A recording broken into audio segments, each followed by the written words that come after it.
Aksi pencurian sepeda motor di depan sebuah toko pakaian wanita di Kota Makassar, Sulawesi Selatan terekam CCTV. Pelaku dengan leluasa mencuri motor lantaran korban lupa mencabut kunci saat memarkir kendaraannya. Aksi pencurian sepeda motor di Jalan Korban 40.000 Kota Makassar, Sulawesi Selatan terekam kamera pengawas atau CCTV.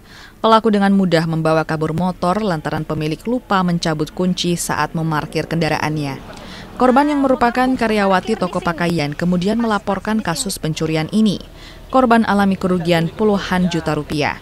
Diintai memang nih Kak, mungkin dia cek-cek memang kondisinya parkiran sepi. Setelah sepi. Ciri pelaku itu pakai helm atau ada kayak?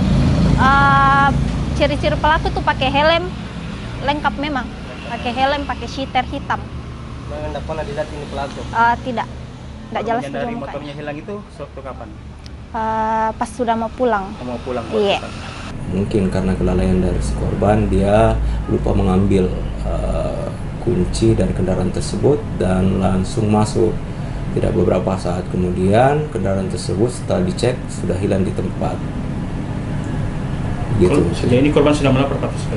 Ya betul. Jadi korban itu melaporkan sesaat setelah kejadian.